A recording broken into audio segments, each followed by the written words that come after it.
Lagi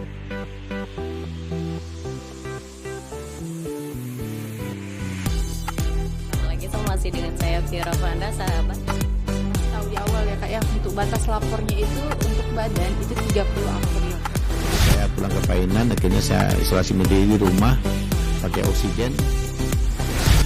Lahir lagi Undang-Undang Nomor 16 Tahun 2019.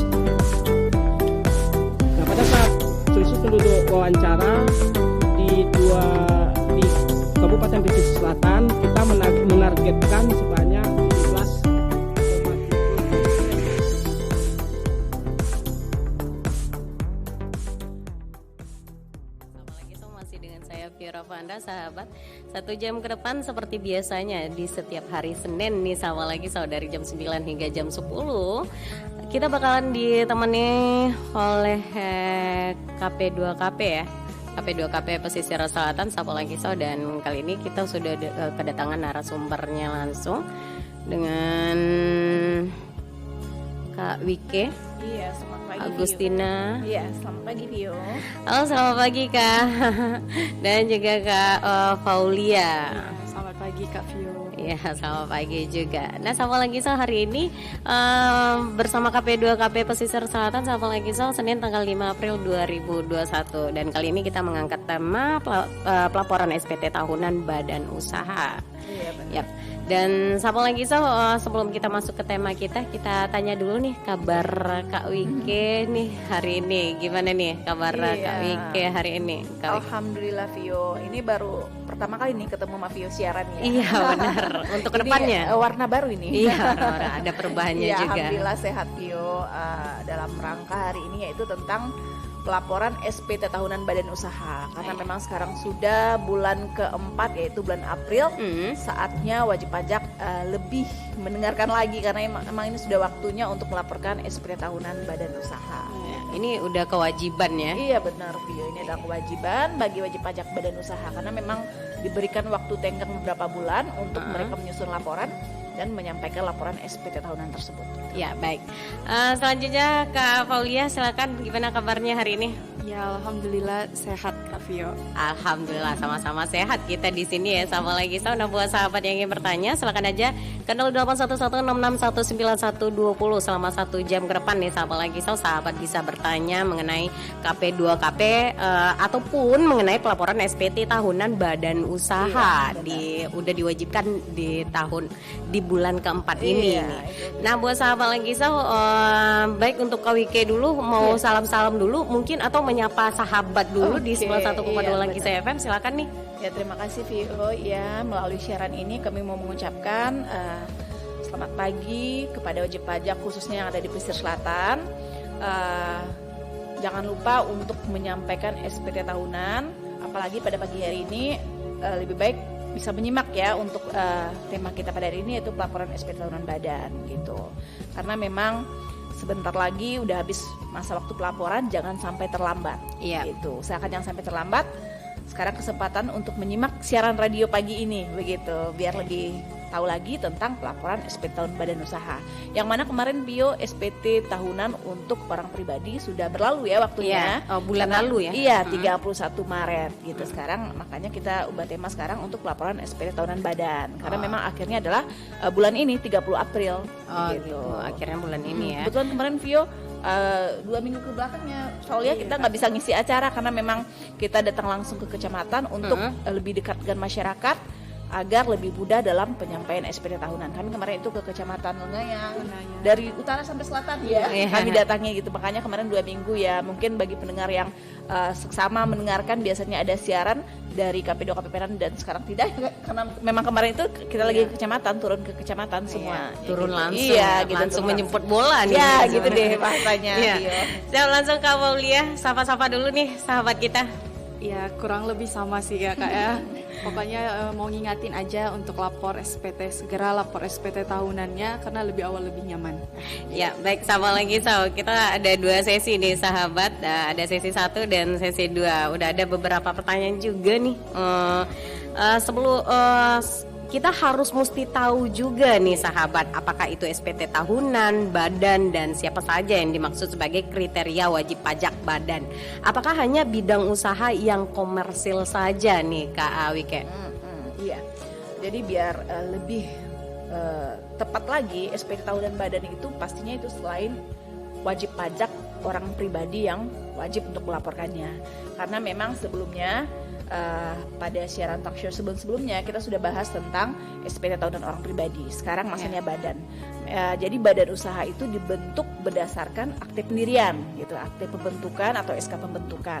Biasanya diurus oleh lebih dari satu orang. Badan usaha itu seperti perusahaan ya, CV, PT, firma, baik itu koperasi, yayasan ataupun kelompok badan usaha lainnya seperti organisasi dan kelompok badan usaha tidak tetap ya, yayasan ya gitu ya. Itu sepertinya itu yang contohnya seperti badan usaha. Jadi bukan saja yang komersil tapi juga non komersil.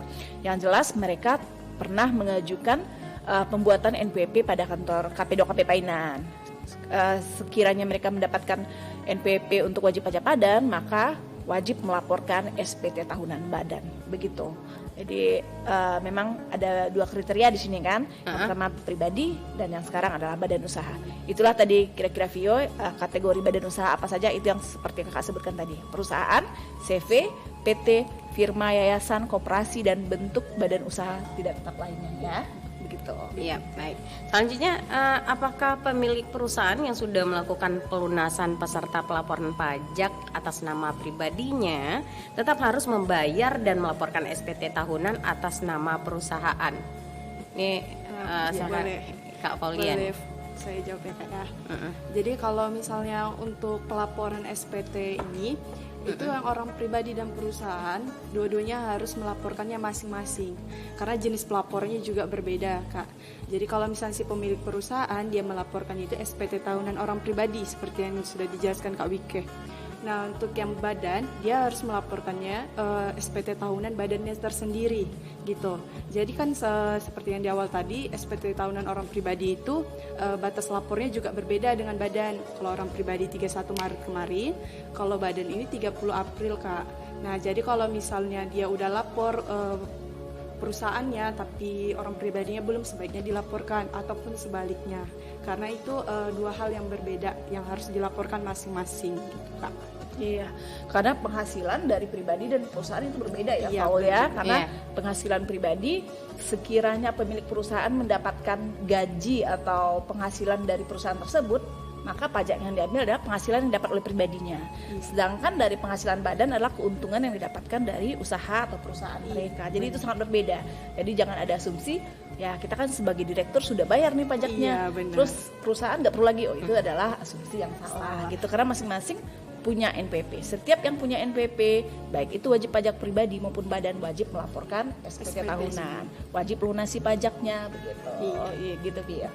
Ya baik, selanjutnya nih, apa saja yang harus dipersiapkan sebelum melaporkan SPT tahunan badan dan bagaimana teknis pelaporannya sendiri? Iya, memang untuk SPT tahunan badan pastinya mempunyai detail dari laporan keuangan yang lebih rinci, berbeda dengan yang pribadi.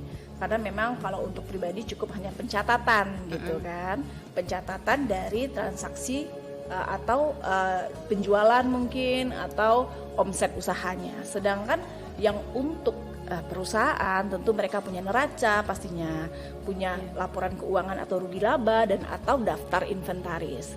Karena dari hal-hal tersebut akan mempengaruhi terhadap laporan SPT tahunan Vio begitu. Jadi untuk melaporkan SPT tahunan berarti pengurus atau yang dipertanggungjawabkan untuk membuat SPT tahunan harus menyusun terlebih dahulu laporan keuangan perusahaan tadi gitu.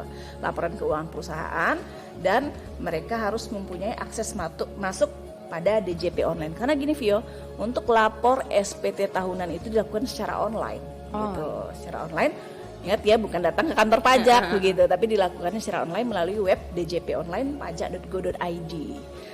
Jadi sebelum bisa masuk pada web DJP online, wajib pajak harus memiliki EVIN ya Pak Oya. EVIN. Karena memang kebanyakan seperti ini loh Vio. Sebenarnya tahun-tahun kemarin mereka udah memiliki Evin gitu, atau sudah bisa masuk akses DJP online tapi lupa. Kebanyakan mikirnya Evin itu berubah terus Kak. Iya, ada nama istilahnya Vio Evin atau kepanjangannya Electronic Identification Number ya. Artinya adalah nomor rahasia yang digunakan untuk membentuk akun pada DJP online. Gitu. Itu udah didapatkan dari awal kita membuat NPWP. badan. Iya, membuat NPWP badan ya, karena memang setiap wajib pajak atau setiap nomor NPWP itu akan memiliki satu nomor Evin. Dan nomor Evin bisa didapatkan di kantor pajak gitu. Jadi intinya begitu. Kalau mereka ingin melaporkan SPT, mereka harus mempunyai Evin terlebih dahulu. Dan Evin hanya bisa diminta di kantor pajak gitu. Jadi nanti bingung, aduh gimana nih masuk di web DJP online tapi mereka nggak punya akses masuk gitu kan gitu. Jadi sering seperti itu, mana nih Bu saya nggak bisa masuk gitu. Ya kadang yang dimasukin itu adalah password email bukan, salah sekali. Karena pas kita buka lembar DJP online, nanti ada bagian username and password. Username itu diisi dengan NPWP, password diisi password yang telah kita bentuk, didaftarkan. Kita daftarkan ya, karena sebelum mendapatkan password kita harus melakukan registrasi dulu pada web DJP online. Pada saat registrasilah kita harus Memasukkan Evin ya, di situ Evin. Jadi kalau kita seandainya belum punya Evin, kita nggak bakal bisa registrasi pada web DJP online begitu. Jadi tadi apa? Kita sudah mempersiapkan laporan keuangan, Faulia, neraca keuangannya juga, Evinnya, kemudian cara pelaporannya.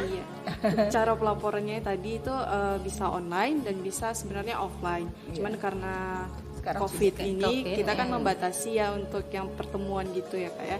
Jadi sebaiknya memang harus dilaporkan secara online. Caranya itu bisa melalui e-form atau ISPT namanya. Nah itu bisa diaksesnya tetap dari DJP online Kak. Gitu. Jadi kalau zaman dahulu formnya itu ditulis pakai tangan, banyak lembaran manual, itu, sekarang semua lembaran. diganti dengan sistem elektronik gitu. Jadi ada bagian e-form berarti electronic form gitu ya. Berarti kita ngisinya secara online view, nggak ada lagi sistem kertas-kertas sekarang begitu. Baik itu untuk perusahaan maupun yayasan lebih gampang sebenarnya kalau pengisian secara elektronik atau melalui e-form. Tapi kan memang kita nggak memungkiri juga banyak yang masih masih minim untuk teknologi IT gitu. Padahal itu nggak lebih gampang banget. Karena kita cukup dari rumah, nggak perlu datang ke kantor pajak Vio gitu. Dari manapun bisa lapor pajak gitu kan. Nah, gitu. Sekarang udah gampang banget ya. Iya, gampang banget, lebih lancar lah gitu kan. Kita nggak harus membutuhkan ongkos lagi atau biaya lagi untuk melaporkan ke kantor pajak gitu. Jadi tadi setelah disiapkan laporan keuangan, kita sudah mempunyai akun masuk, kita masuk pada web DJP online, kemudian kita klik nanti bagian e-form. Sekarang ada pilihan, mungkin ada pilihan cara pelaporan itu secara e-form, yang baru PDF ya, PDF e-form, kemudian dengan cara e-filing. Nah, kalau saya sih lebih menyarankan untuk secara e-form, lebih gampang deh kayaknya. Gitu, secara e-form ya. Nah, secara e-form nanti secara otomatis form yang kita itu akan terunduh secara otomatis dan kode verifikasi akan masuk pada emailnya langsung. Kita isi form, kita lakukan upload laporan keuangan, kita masukkan kode verifikasi, kita submit, diterima, jadi deh SPT. Nggak jadi deh itu didenda ya, nggak jadi denda deh gitu. Seperti itu via gampangnya untuk lapor SPT tahunan. Tapi syaratnya memang harus mempunyai jaringan internet. Jangan lupa ya. Pasti. Karena nanti ditunggu ternyata kenapa nggak bisa masuk ya, ternyata jaringan internetnya nggak ada. Paket datanya Kak. Seperti itu deh via teknisnya. Iya, berarti bisa melalui via phone juga ya, bisa dibuka aplikasinya melalui via phone dan juga via komputer juga. Terkadang kan ada website yang nggak kebaca di via phone nih. Iya, maaf ya, belum dijelaskan ya. Karena memang untuk SPT tahunan badan kita nggak bisa lapor secara handphone. Nggak bisa ya? Belum bisa. Karena kita nanti ada pengunduhan bukan aplikasi. Iya, seperti viewernya Kak. Viewernya itu harus diinstal dulu di laptop. Di handphone belum bisa. Belum bisa ya? Belum. Sekarang sih belum bisa ya? Belum bisa. Berarti memang harus melalui laptop gitu. Gitu. Jadi aplikasinya ini langsung kita dapatnya dari mana nih? DJP online-nya Kak. Iya, dari web tadi. Dari web Iya, bisa udah websitenya ada langsung ada aplikasi, link kita untuk undungnya. Iya. gitu. Cuman iya. di handphone rasanya nggak bisa deh. Belum bisa ya, bisa viewer seperti atau nggak bisa membaca, mungkin berat kali Mungkin ya. berat Iya, di Iya, handphone. belum. Tapi memang harus beda dengan pribadi. Kalau pribadi itu bisa, nggak perlu. Iya. Gitu ya. Karena memang e-filing ada, karena memang format nggak banyak caranya gitu. Jadi lebih gampang. lebih ya. gampang untuk dibaca di handphone Kak. Jadi kalau untuk khusus SPT tahunan badan atau badan usaha memang harus menggunakan komputer atau laptop. Begitu. Nah, Ya. Kita kembali lagi nih ke Iya. nomor event. Nomor apa tadi? Event. Nomor event. Gimana nih kalau misalnya suatu badan itu lupa dengan kode eventnya, apa yang mesti mereka lakukan nih? Iya gitu, karena sebenarnya Vio, kalau mereka sudah mendapatkan akses masuk pada DJP online, karena mereka sudah mempunyai password, mereka nggak perlu lagi, bukan bilang nggak perlu ya, cuman mereka nggak sebenarnya Evin hanya bisa digunakan untuk merubah password. Untuk ya. merubah password, Nah, kita tahap lupa pertama, password, registrasi gitu Kak. Iya. Jadi kalau seandainya mereka masih tahu emailnya, tahu masih email, tahu passwordnya, nggak perlu Evin nggak perlu sebenarnya. Evin gitu. Cuman kalau memang mereka masih menginginkan Evin, silahkan datang kantor pajak untuk meminta Evin. Gitu.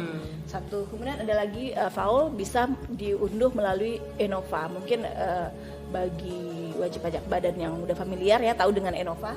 Yang faktur ya Kak. Ya, e-faktur ya, karena di bagian web Enova ada informasi Evin untuk wajib pajak. Jadi yang lebih gampang sih datang ke kantor pajak gitu untuk meminta Evin. Kalau sekarang bisa ya Faul ya, Bisa, kita lakukan secara WA ya. Online Kak. Iya. Gimana caranya Faul? Nanti tinggal hubungin ke nomor WA kami di 0821. Tunggu sebentar ya Kak ya. Cuman harus lengkap gitu ya Faul ya untuk meminta Iya. Evin secara online. Jadi nanti untuk meminta nomor Evin-nya bisa hubungin ke nomor WhatsApp KP2KP Painan di 0822 8787 8088. Iya. Nah gitu Kak. Misalkan diulang kembali Kak. Bisa 0822 8787 8088. Dengan melampirkan apa Faul? Nah, untuk syaratnya itu melampirkan fotokopi KTP, fotokopi Atau di NPWP-nya. foto ya? Atau Iya, di foto ya? di foto foto KTP juga. asli, NPWP orang pribadinya dan NPWP perusahaannya. Kalau yang untuk Evin badan ya Kak ya. Jadi di foto yang 3 itu aja, sama lampiran ini formulir permintaan Evin kembali gitu. Jadi ada form juga. Iya, formnya itu nanti bisa diminta ke kita ke nomor itu, lalu diisikan, diunduh, diisi. Nah, kemudian nanti difotokan atau nanti bisa diunduh di internet Kak, gitu. Diunduh di internet formulir permintaan aktivasi Evin. Itu udah ada langsung ya. Udah ada langsung. Karena gini Vio, kita juga nggak pengen Evin itu sampai ke orang yang tidak bertanggung jawab gitu kan. Karena kan memang bisa dimanfaatkan juga bagi orang kalau memang nanti jadi salah ya gitu. Bisa Karena, diotak-atik bisa kalau diotak-atik orang akun- tahu Evin kita. Iya, akun pajaknya begitu. Ya, jadi ini kodenya sangat rahasia Rahasia, sekali ya. rahasia, Iya. Yang selanjutnya nih Kak, apakah kriteria wajib pajak badan yang menggunakan PP 23 dan yang menggunakan PPh pasal 29? Iya. Boleh. Iya. Silakan. Jadi untuk PP 23 ini kan sebenarnya PP baru ya Kak ya, pengganti Ya. PP 46 tahun 2013. Nah, jadi PP 46 tahun 2013 itu dulu tarifnya itu 1%. Nah, sekarang diganti jadi PP 23 diperkecil tarifnya jadi 0,5%. Itu mulai berlakunya mulai dari bulan 1 Juli tahun 2018. Nah, jadi untuk pengenaan ini ada ketentuan khususnya Kak, syarat-syarat khususnya untuk PP 23. Jadi kalau untuk badan, dia itu harus omset dalam per tahunnya itu di bawah 4,8 miliar. Kalau udah di atas 4,8 miliar nggak bisa pakai PP 23 ini gitu.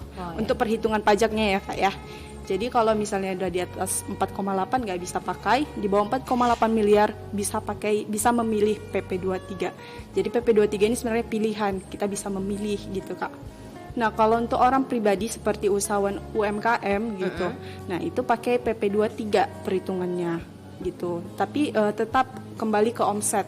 Ya. Omsetnya harus di bawah 4,8 miliar dalam 1 tahun. Walaupun mereka itu UMKM. UMKM, kadang kan UMKM ini bisa dibilang kadang ada yang omsetnya tinggi nih Kak. Iya, benar. Gitu. Kalau udah di atas 4,8 miliar ya dia nggak bisa pakai PP 23. Dia digunakan pakai tarif seperti biasa, tarif normalnya gitu. Karena yang PP 23 ini bersifat final Kak. Gitu. Artinya kalau dia final nggak bisa diperhitungkan lagi pajaknya gitu sama pajak-pajak yang lain gitu. Dia tersendiri. Itu sih Kak. Mungkin Kak bisa nambah. Iya. Karena begini ya, karena UMKM itu kan usaha menengah kecil ya. Kecil, Ya, mikro, itu menengah. bukan mikro menengah ya. Iya. Itu bukan saja yang orang pribadi, tapi juga badan ya, kita mendapatkan fasilitas untuk jadi UMKM sepanjang omset mereka tidak melebihi 4,8 miliar. Tadi sesuai dengan pertanyaan Vio, apa sih, kan memang ada cara penghitungan untuk pengisian SPT tahunan badan, apakah menggunakan PP 23 atau menggunakan pasal 29. Ada dua, berarti ibaratnya ada dua jenis ya, Iya. yang mana gitu, gimana sih pilihannya seperti apa begitu kan. Jadi untuk PP 23 seperti yang dijelaskan Paul, yang satu poin pertamanya adalah mereka harus omset di bawah 4,8 miliar. Jadi walaupun badan usaha, CV gitu, PT, asalkan omset di bawah 4,8 miliar, mereka bisa menggunakan PP 23, yaitu pajaknya berarti 0,5% dari omset Vio. Ya. Jadi berapapun omsetnya, pajaknya 0,5% gitu. Tapi di sini emang sih ada kekurangan kelebihan untuk menggunakan PP 23, walaupun mereka rugi tetap membayar pajak gitu. Karena memang kita finalkan 0,5% harus dibayar, mau rugi mau tidak gitu. Sedangkan tadi dengan menggunakan skema pasal 29 itu ada sistem pembukuan di situ Vio. Jadi bagi perusahaan ataupun UMKM yang sudah bisa menyelenggarakan pembukuan dengan baik, mereka bisa menggunakan PPh pasal 29 ya. Yang artinya pajaknya diambil dari keuntungan dikali dengan tarif pasal 17.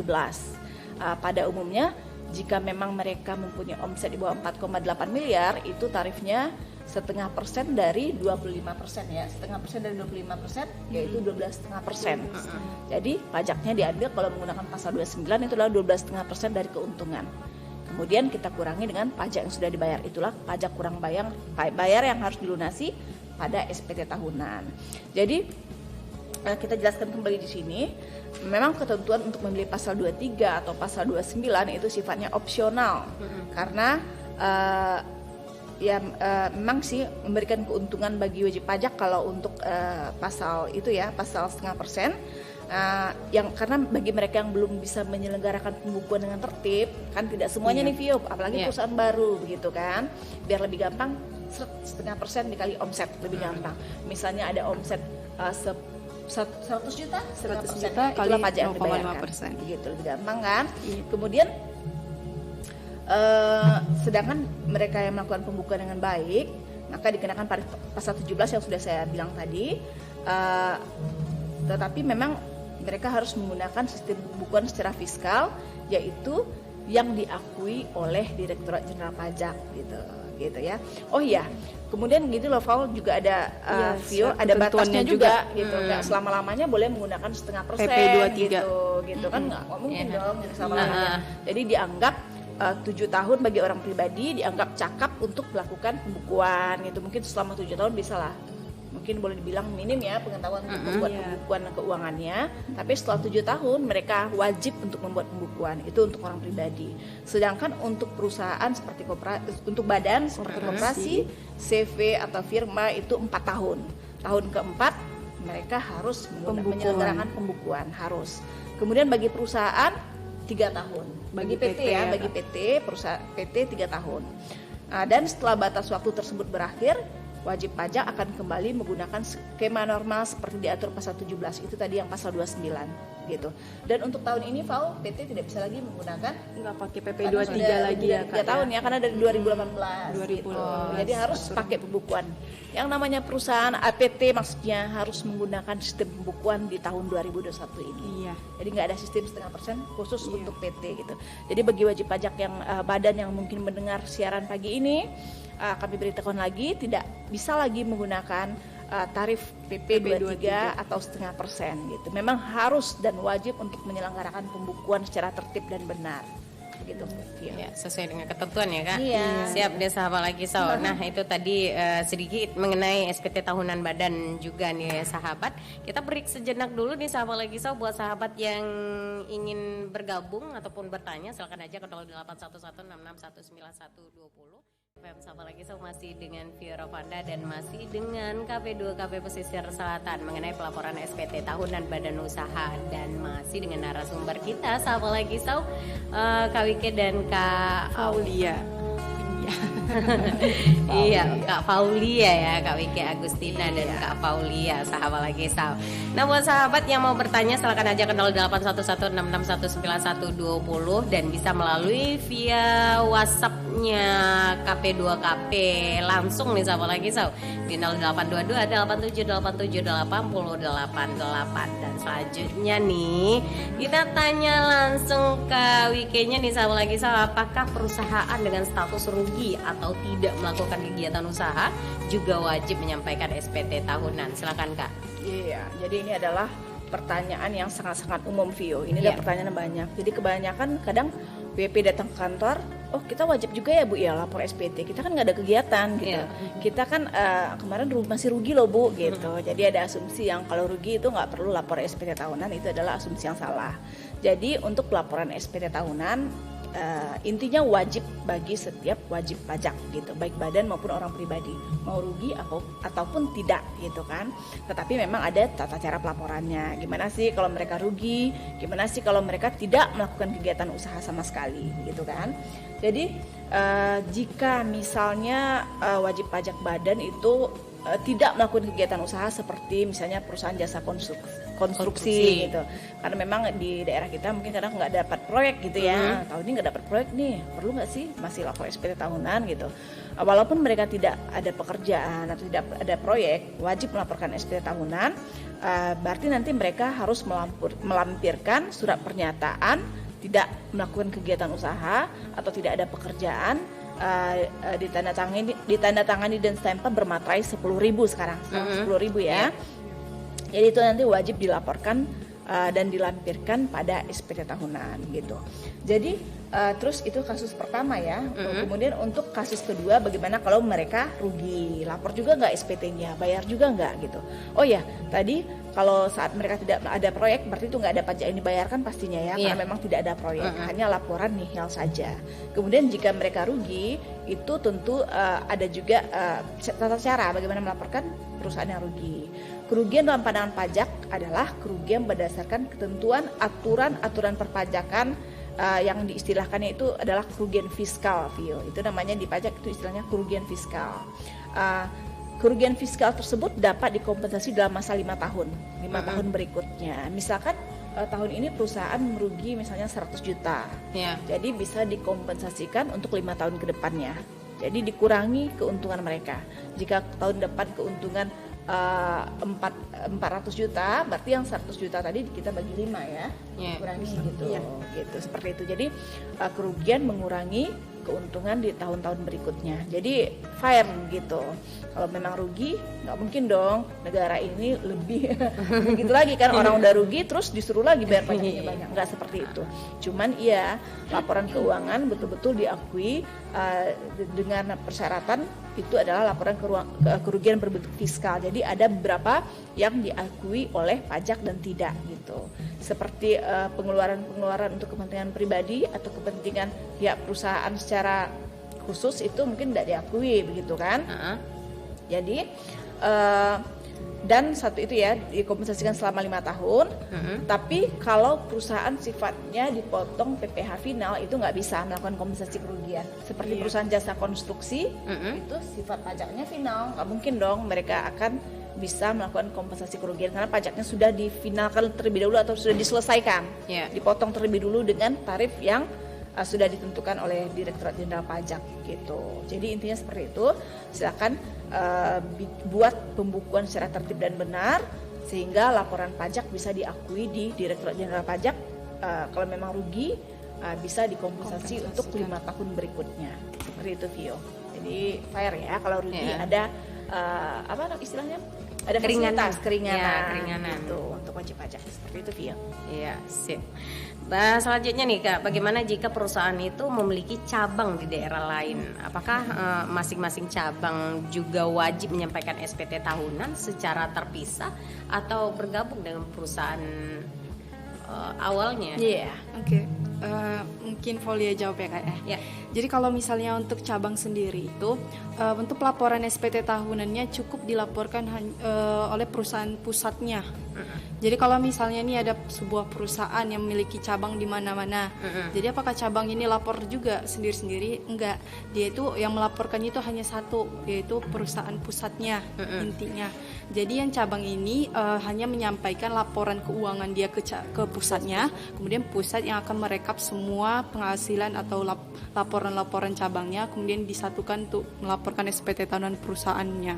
Jadi untuk yang cabang ini hanya istilahnya diwakilkan oleh perusahaan pusatnya gitu Kak. Iya, mungkin di daerah kita jarang ya perusahaan ada banyak cabangnya seperti di kota besar itu bisa jadi satu perusahaan cabangnya ada di setiap provinsi di Indonesia. Iya. Ya. Tetap laporan SPT tahunannya akan dilaporkan oleh NPP pusat, di mana sih pusatnya berada gitu. Jadi semua laporan dari cabang-cabang itu dikompilasi nanti menjadi satu laporan. Keuntungannya menjadi satu keuntungan dan dari situlah diambil nanti PPh pasal 29 ya. Jadi situlah nanti ditarik pajak. Jadi cabang nggak bayar pajak sendiri untuk SPT tahunan begitu. Tidak membuat SPT tahunan, dikompilasi semua pada NPP pusat atau perusahaan yang di pusat. Jadi gitu. Jadi satu ya. Jadikan satu. Baik. Apakah penyampaian SPT tahunan itu dapat ditunda atau bisa meminta perpanjangan waktu nih? Iya. Jadi kalau untuk pemanjangan waktu untuk pelaporan SPT tahunan ini bisa ya Kak ya. Itu dengan cara pasti kita kasih dulu pemberitahuan ke kantor untuk kita ini butuh waktu nih untuk buat laporannya gitu. Ya nanti untuk batas waktu laporannya ditambah 2 bulan sejak akhir pelaporan. Jadi misalnya kan akhir pelaporan 30 April Kak. Jadi tambah 2 bulan berarti batas lapornya 30 Juni gitu. Pokoknya tambah kita kasih waktu 2 bulan tambahan waktunya. Jika perusahaan itu membutuhkan memberikan meminta. Iya, karena memang untuk SPT tahunan batas waktu penyampaian secara umum atau secara peraturannya kan 30 April. Iya. Untuk pribadi 31 Maret, untuk perusahaan atau badan 30 April. Tapi kita nggak itu juga memaksakan juga dalam artian bisa jadi perusahaan mungkin besar lebih susah untuk menyusun laporan keuangan atau belum tersusun secara benar gitu kan, mereka bisa minta perpanjangan untuk belum bisa melaporkan SPT tahunan di jadwal yang sudah ditentukan begitu. Tapi maksimalnya itu 2 bulan ya. Iya, 2 bulan. Tapi sebelumnya harus menyampaikan dulu surat permohonan ke KPP kalau belum bisa ya untuk melaporkannya tepat waktu dan minta perpanjangan dalam penyusunan SPT tahunan. Kalau istilahnya belum atau tidak mengajukan permintaan tersebut berarti dianggap terlambat ya gitu. Tapi kalau memang sudah dan ibaratnya diizinkan oleh kantor pajak ya atau untuk melakukan perpanjangan menunggu balasan. Iya, gitu. Berarti memang diizinkan mendapat kompensasi untuk melakukan perpanjangan, bisa mereka mendapatkan fasilitas itu. Tapi kalau enggak nanti jadi terlambat. Karena memang untuk SPT tahunan kalau terlambat dendanya besar, Vio, apalagi untuk badan 1 juta rupiah. Gitu. Apakah keringanan seperti ini juga berlaku untuk perorangan? pribadi ya. Pribadi juga begitu. Kalau pribadi seharusnya 31 Maret, 2 bulan setelahnya. Iya. Berarti bulan Mei ya. Mei ya.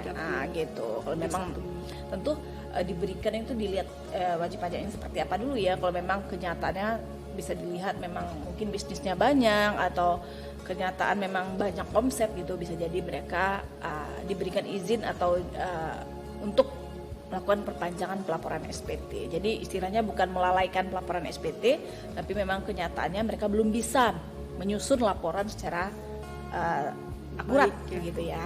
Gitu, Vio. Iya. Dan selanjutnya nih, Kak. Kapan batas akhir penyampaian SPT tahunan badan? Bagaimana jika wajib pajak tidak menyampaikan SPT tahunan atau terlambat menyampaikan SPT tahunan tersebut? Nah, seperti yang udah kita kasih tahu di awal ya Kak ya, untuk batas lapornya itu untuk badan itu 30 April. Tapi bisa diperpanjang jika mengajukan permohonannya ke KPP. Nah, untuk sanksinya sendiri kalau kita nggak melaporkan atau terlambat, yang bagi badan itu akan dikenai sanksinya itu 1 juta untuk SPT tahunannya Kak. Nah, badan ini kan ada SPT, selain SPT tahunan dia ada SPT masanya juga. Kalau untuk SPT masa dia sebagai pengusaha kena pajak, berarti kan dia harus bikin lapornya setiap sekali sebulan, itu SPT masa PPN namanya. Nah, kalau dia telat itu berarti sanksinya 500.000. Kalau misalnya dia SPT masanya PPH, pajak penghasilan, berarti itu 100.000. Kalau tahunannya 1 juta gitu Kak. Iya, ditambah lagi dengan 2% kewajiban pembayaran pajak tadi. Dikali berapa bulan dia terlambat ya Kak? Iya, denda atas keterlambatan pembayaran pajaknya 2% gitu. 2%. Jadi kan sayang sekali Vio kalau seandainya kita hanya untuk melaporkan tapi kita terlambat atau tidak melaporkan. Apalagi itu bagi perusahaan yang membutuhkan surat keterangan fiskal untuk mendapatkan pekerjaan selanjutnya, karena itu utang-utang pajak tersebut harus dilunasi terlebih dahulu. Rugi sekali kan hanya untuk membuat laporan nihil tapi denda 1 juta rupiah gitu. Itu dendanya per tahun? Per tahun, satu kali laporan SPT gitu. Bagaimana jika ada nggak sih perusahaan atau badan itu yang tidak melaporkan selama 5 tahun? Iya, ada gitu, karena kan nanti memang surat denda namanya STP, surat tagihan pajak akan dikirim ke alamat wajib pajak. Nanti bunyinya kurang lebih di situ terlihat tidak melaporkan SPT tahunan untuk tahun itu, dendanya sekian gitu. Nanti wajib pajak bisa cross check mungkin ke kantor pajak terdekat kalau memang benar apakah tidak melaporkan SPT atau kalau mungkin terlambat gitu. Karena memang mereka harus melunasi surat tagihan pajak tersebut sebelum melakukan urusan lebih lanjut, administrasi lebih lanjut di kantor pajak begitu. Bagaimana dengan badan atau perusahaan yang seperti gulung tikar? Iya. Gimana gitu ya? Iya. Apakah harus gitu ya? Karena jadi itu juga yang sering terjadi itu Vio. Karena memang, aduh gimana nih Bu? Kita kan nggak ada proyek lagi, kita udah bangkrut. Iya benar. Itu biar didengar juga di sini. Karena memang kebanyakan bagi pelaku usaha yang sudah tidak lagi melakukan kegiatan usaha, mungkin memang usahanya tutup atau mungkin karena memang karena merugi terus, ya mending ya dibubarkan saja gitu ya. Ingat, untuk badan usaha jika memang sudah bubar itu harus ada akte pembubaran. Akte pembubaran dipikir lagi, ada akte pendirian kemudian akte pembubaran. Jika ada akte pembubaran, silahkan diajukan ke kantor pajak untuk penghapusan NPWP. Jadi punya alasan untuk NPWP-nya dihapuskan. Kalau memang tidak ada usaha atau tidak ada kegiatan, ya nggak mungkin lagi dong NPWP-nya ada gitu. Tapi ini ada dua loh Vio, NPWP bisa dihapuskan, bisa di non-efektifkan. Dinonaktifkan. Ya boleh dibilang non-aktif atau non-efektif. Karena artinya begini, jika memang wajib pajak untuk kita untuk sementara ini vakum dulu deh, karena memang keadaan kondisi apalagi saat pandemi seperti sekarang, karena kalau kita melanjutkan usaha rasanya nggak bakal menguntungkan gitu kan. Kalau hal tersebut biasanya silakan dibuat aja dengan pengajuan non-efektif. Jika perusahaan itu non-efektif, mereka tidak wajib untuk melaporkan SPT tahunan, jadi tidak ada denda nanti kalau memang mereka tidak melaporkan gitu, status non-efektif. Jadi akan terlihat nanti di database atau master file pajak, si wajib pajak statusnya adalah non-efektif. Jadi tidak ada kewajiban lapor pajak sama sekali dan tidak akan dikeluarkan denda. Dan bedanya dengan dihapuskan tadi, betul-betul datanya nggak ada lagi gitu. Nggak ada lagi. Cuman kalau hanya minta non-efektif atau vakum sementara, nanti bisa aktif lagi kalau memang mereka memintakan untuk pengaktifan lagi. Begitu. Jadi bedanya kalau udah dihapuskan, misalnya dia mau buat usaha lagi nih Kak, jadi dia harus buat lagi nih NPWP baru.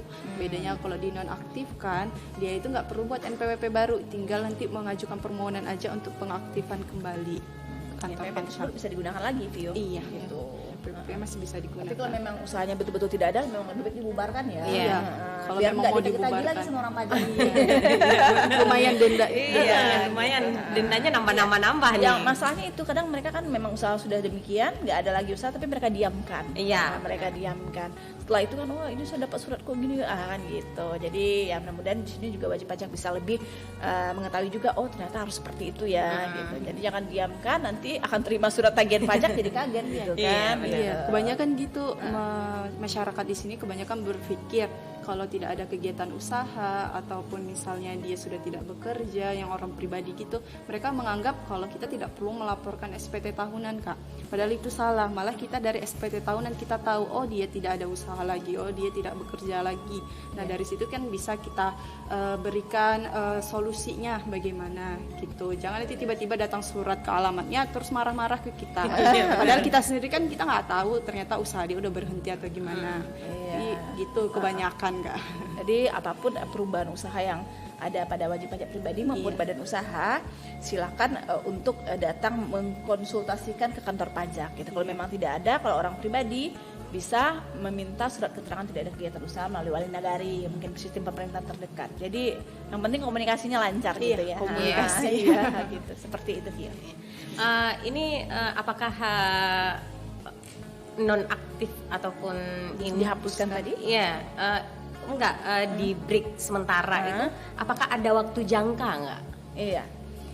Sepanjang meminta penonefektifan atau tidak aktifan NPWP gitu kan, setelah dikabulkan itu memang non-efektif, itu akan selamanya non-efektif gitu kan. Nanti kalau memang mereka mau meminta pengaktifan lagi, mereka akan aktif dengan sendirinya. Tapi memang sih ada tengah waktu juga ya, biasanya 10 tahun kalau dihapuskan, Kak. Non efektif akan dihapuskan. Berarti memang nggak niat lagi nih bakal bikin usaha gitu. Ini lagi ya. Iya gitu. Nggak ada perubahan selama 10 jadi banyak juga gitu WP yang datang, WP pribadi yang datang. Ini saya punya NPWP loh dulu, tapi NPWP-nya nggak pernah dilaporkan, nggak pernah, apalagi pembayaran pajaknya nggak ada. Jadi tiba-tiba NPWP-nya nggak bakal ada, bikin baru lagi gitu.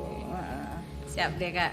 Ini yang terakhir nih, pesan untuk badan ataupun perorangan mengenai pelaporan SPT tahunan. Silakan Kak. Oke, untuk orang pribadi, orang pribadi udah selesai ya Kak ya. Ini untuk badan nih, segera laporkan SPT tahunannya karena batas laporannya itu tanggal 30 April. Laporkan segera sebelum terlambat. Iya. Jadi pada hari ini kita tadi mengupas secara umum ya, secara umum saja dulu tentang pelaporan SPT tahunan badan. Nanti 1 minggu, 2 minggu ke depan lagi kita akan talk show lagi ya, mungkin lebih spesifik yang akan kita bahas tentang pelaporan SPT tahunan badan usaha. Jadi kalau memang wajib pajak masih bingung dalam pelaporan, datang dari awal gitu kan, dari awal April ini gitu, karena memang masih ada waktu sekitar 25 harian dalam menjelang akhir pelaporan SPT tahunan gitu. Karena memang untuk pelaporan SPT tahunan badan ada beberapa yang harus disusun terlebih dahulu sebelum bisa melaporkannya gitu. Dan untuk yayasan, koperasi, walaupun bukan terlihat badan usaha komersial ya, gitu, tapi harus tetap melaporkan SPT tahunan gitu. Dan ingat, sebelum pelaporan SPT tahunan, pajak-pajaknya harus dilunasi terlebih dahulu. Jadi memang datanglah lebih awal kalau memang masih membutuhkan informasi atau pelayanan tentang laporan SPT tahunan gitu, Vio. Iya, baik. Cukup. Nah, sama lagi itulah tadi talkshow kita bersama KP 2KP Pesisir Selatan. Iya. Tepatnya KP 2KP Painan ya, Vio. KP 2KP Painan. Biasanya KP 2KP Painan nih. Iya. Dan makasih juga atas waktunya Kak Wike, Agustina, dan juga Kak Faulia sudah menyempatkan waktunya datang ke studio nih sama lagi. Kita akan selalu ya talkshow bersama KP 2KP Painan setiap hari Senin jam 9 hingga jam 10 awal bulan dan minggu pertama dan ketiganya. Nah, sama lagi buat sahabat juga yang ingin bertanya bisa langsung enggak masalah kode Evin aja di nomor tadi ya. Di nomor tapi tadi. bisa Apapun. konsultasi juga apapun. Sepanjang yang bisa kami layani secara online akan kami jawab di situ. Tapi kalau memang tidak, berarti wajib pajak harus datang ke kantor pajak.